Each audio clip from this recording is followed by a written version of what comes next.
Hey everyone, welcome to the TeacherSess.com podcast. I am here, Cess, the host, and I am so glad that you are still here with me. Now, let me not say it like that, but honestly, I am happy that you, yes, you, the people, have made it back for another week of fun-filled information, joy, friend interviews, money. No, I'm kidding. No.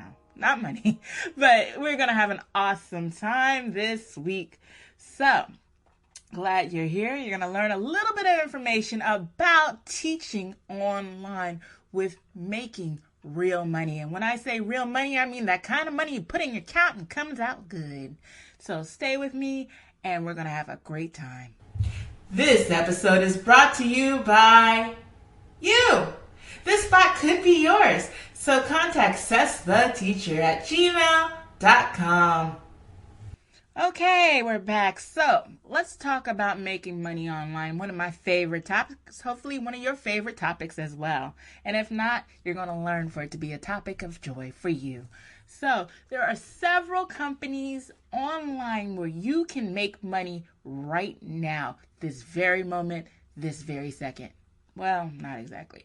You will have to have a interview, probably a mock lesson, and a couple of things. So you're not going to make money right here in this very second, but you will make money eventually in the long run. So let me introduce you to a company called SayABC. That's SayABC. You can earn money online by teaching with an English language learning degree. Now, this is a company where I believe you must have a degree, a bachelor's degree, and be a native speaker of English. Now, if you're not a native speaker of English and you are fluent with an undetectable accent, you probably can get in. SayABC offers a decent pay rate of up to $21 for a 40-minute lesson when you teach online.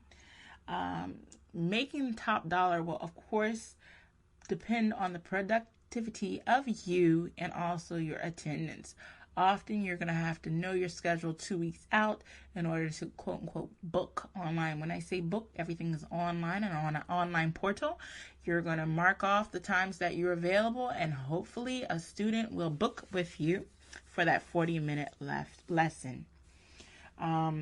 This company, SayABC, is based out of Beijing, China. So if you visit Beijing, China, you can go ahead and visit SayABC's headquarters one day. The first class was launched on March 29th, 2017.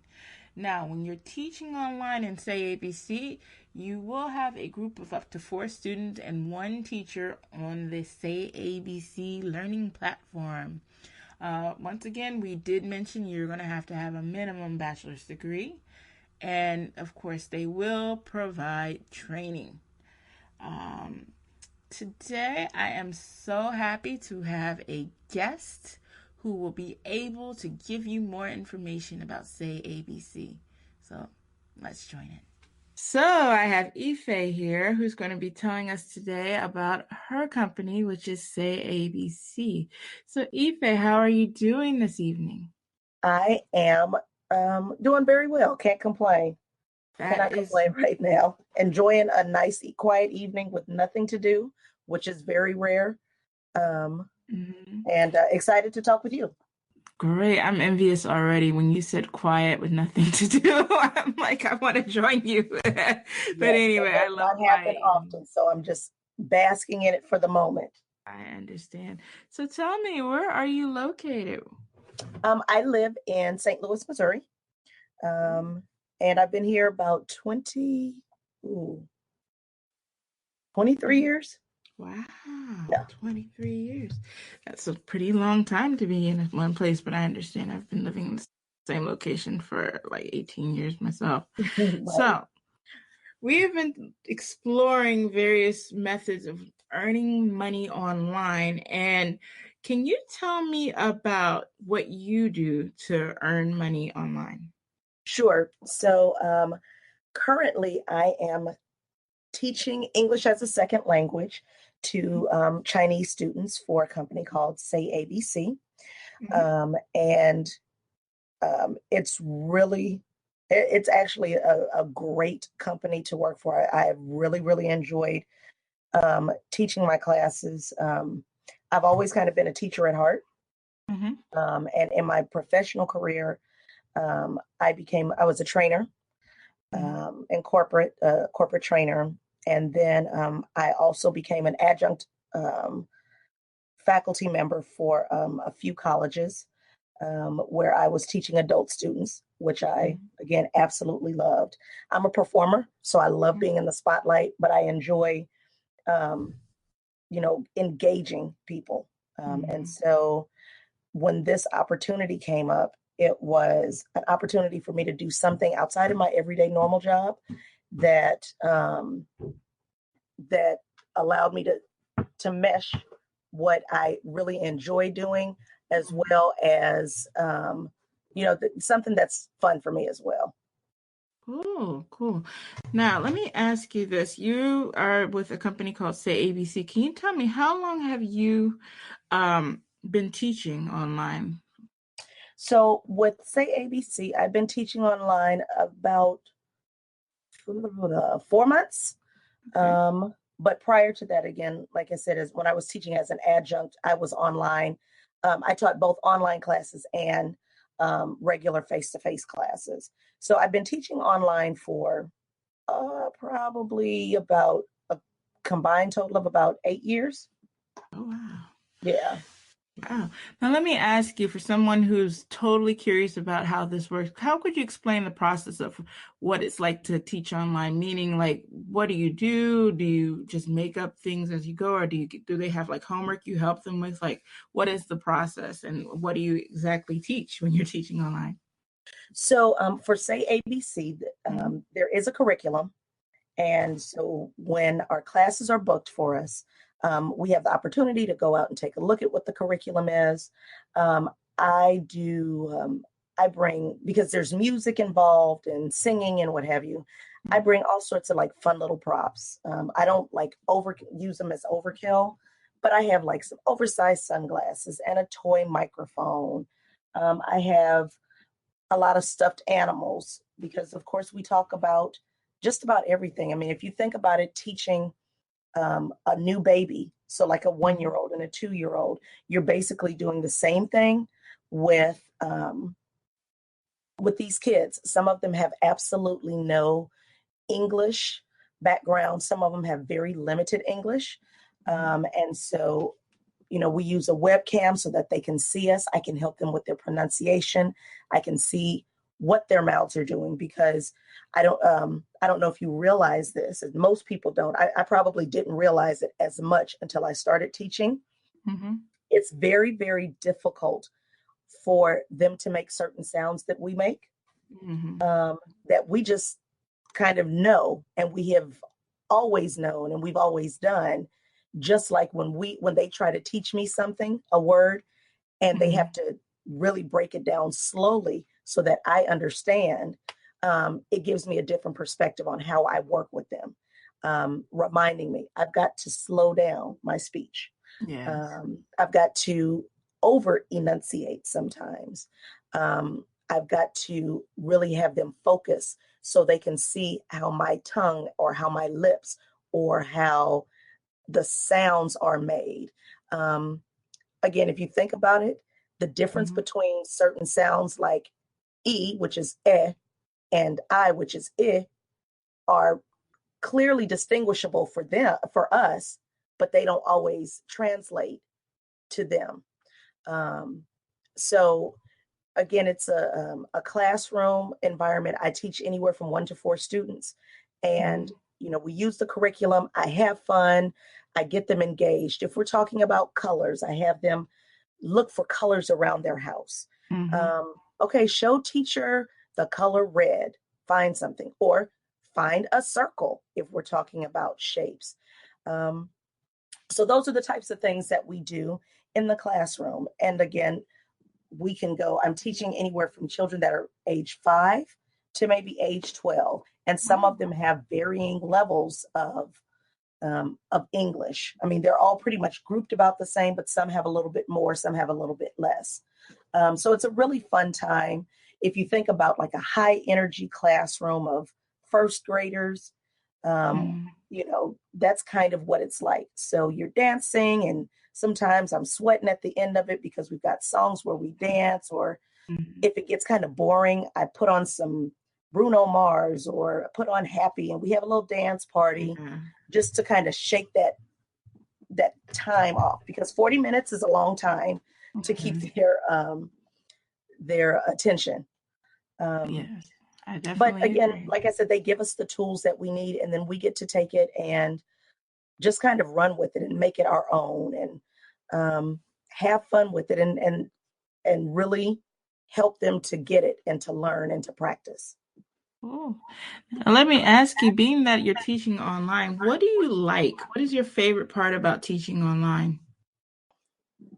Honestly, aside from the fact that I get to be home, like that's the greatest thing ever, to be able to work a part-time job and be at home and not have to leave my house. Party on top. I mean, business on top, party on the bottom. I can have my pajama bottoms on at the bottom, and a nice little shirt, that says SayABC on, and I might just have on some raggedy old shorts, because based on what I'm teaching, I'm sitting down most of the time, or if I'm going to stand up, I can adjust my camera so that they only see a certain angle. So that's just because I'm kind of lazy. No, I don't think that's laziness. I think that's just the way it is when you're teaching online. It is, but it is. I mean, it's like really fun. If I'm running late and I'm like running downstairs, I don't have to worry about, oh my God, what am I going to put on? I have a shirt that's already here and ready. I've got sweatpants, the old ratty sweatpants that might have, a gazillion holes in them. They won't see it, and I get to be comfortable. And again, I'm at home. You can't ask for anything better than that. When my husband comes home, my kids come home, I'm down here. They know where I am. I've got a TV set up in my office. They come in, they hang out, watch me teach, or maybe they don't watch me teach. They're on their iPad or they're playing video games or whatever, but they can still be in here with me while I'm working and I'm earning money, and they get it. So. Yes. That's awesome. Now, flipping it, is there any component about teaching online that you don't like, or anything that you're not too hot on? I think the biggest thing, and I really can't say it's a bad thing, because again, it helps, it works with my regular work schedule, is the time difference. So because of the fact that between us and China is, for me, it's Central Standard Time, is a 13-hour time difference. That means their peak hours start about 6 o'clock in the morning. So I am not a morning person. Again, I'm a performer, so I can turn it on. As soon as that camera goes on, I'm all, hello, guys. Teacher is so happy to see you. But I can guarantee you, up until the time that I turn on that camera, I am dragging. I look like I literally just rolled out the bed. So that's a big difference. Sometimes I think the barrier between the company, because again, they're on the opposite time. So trying to communicate with them at hours that make sense for everybody can be a little bit of a difficulty. But honestly, so far, that's really been the biggest issue that I've had with the company. I mean, any issues, they tend to address really quickly. I know a month or two ago, there was a miscalculation in like some of our bonuses. They caught it. They sent us an email right away that said, hey, we are so sorry about this. We recognize this is what happened. We'll make sure that it's on your next paycheck. So they're growing. And so there's some growing pains that go along with it. But overall, I mean, honestly, I would give the company an 8.9 out of a 10. Wow. Just in terms of not having to worry about, do I have to get my own bookings? They book me. Again, reaching out to them, they get back with you. They are trying to be as open and transparent as possible, and they try to keep those communication those lines of communication open really well as also. So, again, like I said, the biggest thing is just for me, I hate getting up in the morning, but again, I can teach this before I go into my regular job every day. Honestly, I can teach this. I could go work out and then go into my regular job. So what else could you ask for? Now, let me ask you, when you touched on your regular job, would this be something that you would ever consider doing full time, teaching online, or is it something that you just do as a quote unquote side hustle? No, I definitely, if I could replace my income, I would definitely teach on time full time. Again, it gives me a certain amount of freedom. I've actually kind of gotten spoiled, and now at work, I'm like, do I have to come in today? And I work from home part-time for my regular job. So I've just gotten very comfortable in being able to do that. So I would definitely say if I could do this and replace my income with no question, I wouldn't worry about benefits. I wouldn't worry about any of that. That's what I have a husband for. I like that. Yeah. So let me ask you, giving full disclosure to our listeners, that there's a huge Facebook community with teachers of color online who teach to China. So one of the questions that I know some of my listeners might have is our experiences or your experience about being a teacher of color, teaching online to a society that's homogeneous as China is. So how has that been for you? Actually, I have had a very, very, very good experience. I have had one situation where a child has, seen me and said, "Oh my goodness, you're so ugly. You're Black." And, we had the conversation about, no, I'm not ugly. I just am, I'm just a different color, and everybody's different color. What color are you? And she's like, yellow. And I'm like, and yellow is beautiful. And Black is beautiful. Teacher is a beautiful brown color. And, I showed pictures of my family, and I'm like, everybody is different. Everybody is beautiful in their own way. And many other teachers I know have had similar experiences. But for us, what I found is that we take it as a challenge. We realize that, like most other countries, their view of us is shaped by the media that they're allowed to see. And so with that being said, they see a lot of white faces. And for them, culturally, if you look at, ancient China, if you look at ancient Japan, they've always been into very, very pale colors. If you look at the geishas, they painted their face white. And that wasn't, due to colonialism. That was just their take on their, on what they defined as beauty. And so for them, white people are closer to their color. So they look at them a certain way over us, not to mention, again, what they see on television. And so I, again, look at it as a personal challenge to expose them to a different culture, to expose them, to show them that, hey, well, everything that we see on television, oh, maybe that's not really it. I love being the very first person of color that they get an opportunity to meet, because I shape that for everybody else. And so I'm warm and I'm fun and we learn. And, I try to have communication with their parents, because their parents sometimes are ignorant. And it's not ignorant in a negative way. They're ignorant because they don't know. They were raised a certain way. And again, sometimes for parents, this is the first time that they're encountering a person of color, even though some of these parents actually pick teachers. And so I was very concerned about whether or not I would be hired, whether or not I would be able to teach because of the color of my skin. And I have not had any issues. I can say that my students love me. I can see it, when I log in and I haven't turned my camera on, you can hear them practicing saying, "Hello, teacher Julie." Hello, teacher. Or you can hear them going, "Teacher, teacher," because they can tell I'm in the classroom. I just haven't turned my camera on yet. Yeah.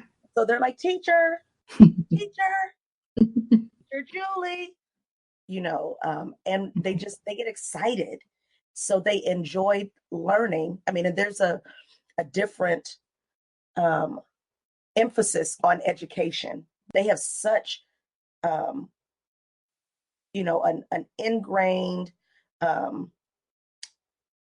expectation of their children to be educated, and they do whatever they can. They spend whatever money they have to on their children to make sure that they have it. Again, it makes it fun to know that they've picked me, for those who actually get to pick me, and for those who stay with me. Again, I'm the person that shapes their view of what Black people are, what people of color are. So not just Black people, but anybody who's Latino, those who might be, Native American, those who might be, biracial and, racially ambiguous, but they can clearly tell that they're not of a Caucasian or of an Asian persuasion. We get to make that impression. And I don't take it lightly, but I don't let it like hang over my head. I just am me, and that's all I can do is be me. That's understandable. So let me ask you, do you have any final thoughts that you want to share for anyone who might even have the slightest interest on teaching online or any aspirations to be a teacher online? I would say, if you're interested, just do it. Just jump in. There are, as you spoke of, so many Facebook groups with teachers of color that are very, very positive. We know that a lot of these groups sometimes bring out the worst in people. Right. Yeah. I've seen a few. You have a lot of the pick-me's or the, "Oh, well, you shouldn't do that." I can tell you that every group that I have been in, and I think we're all genuine because everybody is really in a position of, we're trying to help each other out. We've created a sisterhood, brotherhood, a little family for ourselves that are like, okay, hey, here's the lick. This is what we found out when we were in one of these other groups. Some of us are still in other groups because there is some good information in there, but we're there just really kind of watching and listening, not doing a lot of engaging because I don't want to be caught up in that BS. And there's so much stuff that can be going on, but we really have created our own little Wakanda, right? Yeah, we really have. and literally that's what it is. It's our own Wakanda where we're there to encourage each other. We have discourse and we don't have to agree about everything, but everybody is very respectful. And we've got moderators that really put forth that feeling in the group. So it's like, hey, we can disagree, but let's remember, we are all in the same boat. We're all trying to help each other. When we help each other, that allows us to grow. And again, we have a global impact. And so, again, if you're interested, go for it. Do it. Join a group. Ask questions. I'm more than happy to let you see some of what the classes look like when I teach them. I record them from time to time because I do have friends who kind of have like asked, "Hey, what do you think about it?" And I'm like, "Hey, I'll send you a video of what it looks like so you get an idea." Or I've had people come over and sit and watch me while I teach so they can see it for themselves. So, I recommend doing it. I also recommend, though, that you don't do it if you're just looking to make money because it's still a job. And when I tell you these parents are on it, you want to make sure that you are doing your best and giving your best because the parents talk. And if they don't like you, they don't rebook you. And so you really have to have a want to do this. And I love it. I absolutely love it. I look forward to certain students. I'm like, "Oh, I've got so-and-so today. oh, she's so cute. I could just pinch her little cheeks. I have a little 5-year-old who is light years ahead of some of my 10 and 11-year-olds. And, again, I just have a passion for it. I enjoy teaching, and I enjoy being able to share information. So definitely go for it. Try it out. Give it a shot. I mean, nothing beats a failure but a try. Go out there, try it out. If you don't like it, you don't like it, but at least you can say you had the experience. Exactly. I totally agree. And on that note, Aoife, thank you so much for joining me this evening. We're going to leave your referral information in the show notes. So if there's anyone who's interested in, like you said, giving it a try with SayABC, we can definitely have you as a referral, and they can use you, of course, as a referral for the company. Okay, we are back, and we're on one of my favorite segments, the travel segment. When I mention travel, let me keep it funky like I always do. I don't really travel as much as I used to. Full disclosure, I am a mother of twins, so basically getting the whole family out and about is very costly. So we tend to stay home. But I'm getting to the point where my kids are getting a little bit older, and I am exploring all sorts of different options regarding travel and how do I get their little butts on that plane for as little bit of money as possible. So I feel like I'm venturing in the underworld, the world of discount airlines. Now, when I say that, I don't want to sound like a travel snob, because please believe I am not that person. Many years ago, and I don't want to age myself, but I'm about to age myself, because I hope there are listeners who are listening who remember this era in time when AirTran used to be ValueJet, and ValueJet had a little incident where they changed names to AirTran. And to get people back riding and their faith in the company, they introduced airfare that was dirt cheap. I cannot remember what it was called, but it was airfare designed for either college students or people under the age of 25. And you could fly anywhere that they went for, it was $25 or $35 each way. Like if you had a layover, you would have to pay that $35 and then pay an additional $35 for the next leg of the trip. But oh, the places I went with that. This was back in the late 90s. I did a lot of flying in my undergrad years. I took trips to, oh my goodness. Oh, you ever feel like you're getting up there in age and can't remember stuff? Yeah, that's me. Lots of trips back home to, I don't think I ever mentioned where I'm from, which is the nation's capital, Washington, D.C. But let me keep it real. I'm a Maryland girl. I was just born in D.C. I never lived there one day in my life. But lots of trips back to D.C., Baltimore, Maryland area. I went to Texas once on that. I don't know how I managed to get out to California, but I believe I got out to California, Los Angeles on that program. I don't remember. That was back in the day when I used to drink a lot more heavily, or full disclosure. I don't remember. I just remember. But anywho, so now here in the now, I'm at Frontier Airlines, and I want to know, a lot of people like avoid Frontier, avoid Spirit, but I don't know if I want to avoid them, other than the fact that rumor has it they nickel and dime you. So let me give you a little information about Frontier. Just like I mentioned when I was evaluating Spirit, they do charge for everything: check bags, carry-on bags, drinks on board, seat assignments, etc. It's pretty similar to Southwest, although your bags don't fly free. They do cost. Frontier start adopting many of the features of the bargain basement airlines like Spirit and Allegiant.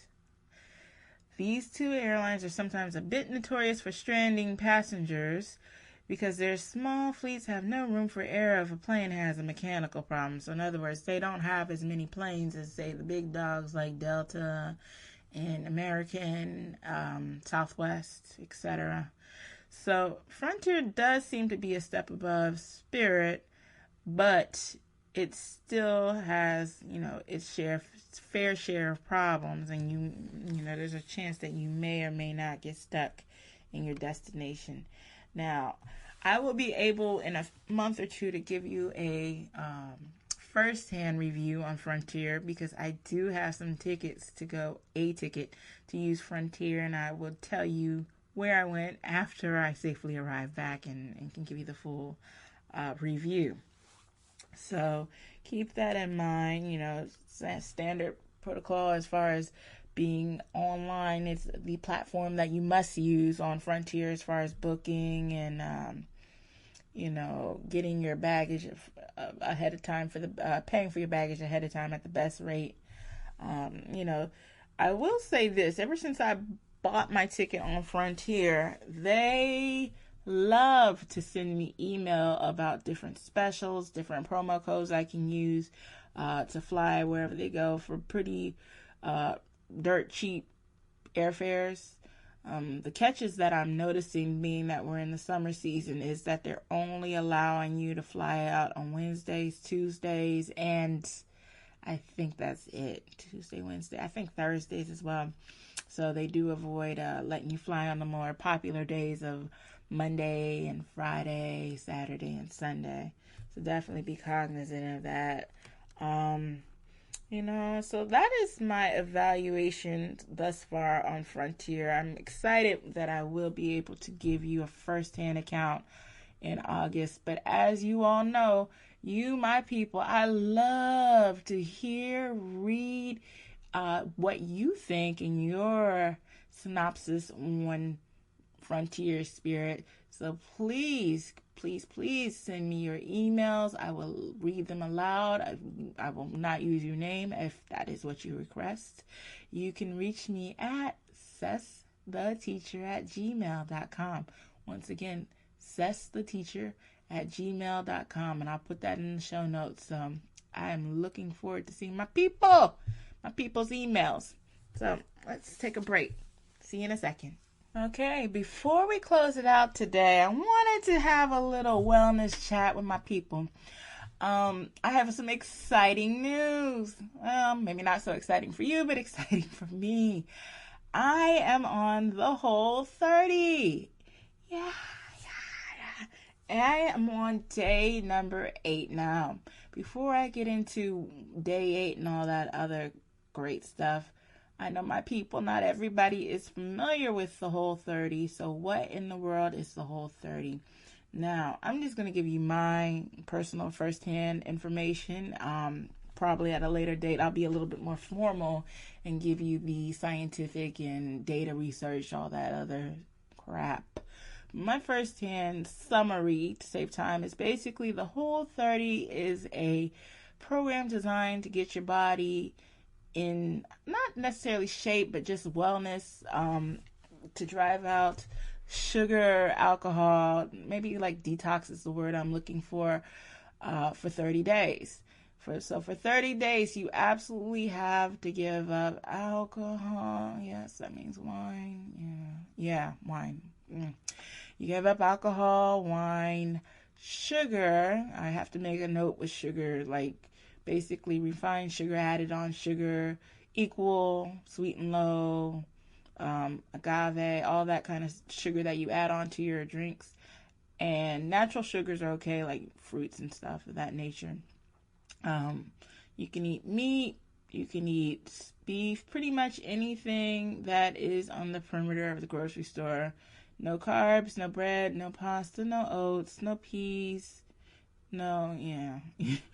But I'm very proud of myself. I am on day 8, which is not a lot. And to be honest, I'm probably just doing this well because I want to be good for my people and give you a full first-hand account. The thing that's surprising to me, and maybe I can talk big stuff when I make it to 30 days, but thus far on day 8, it's really not too terrible. I love sweets, cupcakes, especially like any chocolate, but I really don't feel withdrawal or like I have to have it, I will say, and I was warned that I would get headaches, and that did occur. I did get some headaches. the first couple days, but the headaches are gone. I'm a little surprised. I'm not as energetic as I thought I'd be as far as the energy. I'm not lacking energy. It's just I thought I would have more energy than I do. Not to say I'm lethargic, because I'm not, but just the energy is, wish I had a little bit more. I keep myself pepped up with Stoke cold brew coffee. Free endorsement. So Stoke, if you're out there, I would love to be paid for my endorsements. Keeping it real. They're pretty good. I have to say, today I was pleasantly surprised by my good friend TJ. I'm not going to say the full name without being paid for my endorsement. But no, I'm just kidding. Let me not be like that. Trader Joe's had this wonderful coffee that was coconut flavor, and I had coconut flavored. I had a little bit of coconut milk. It was amazing.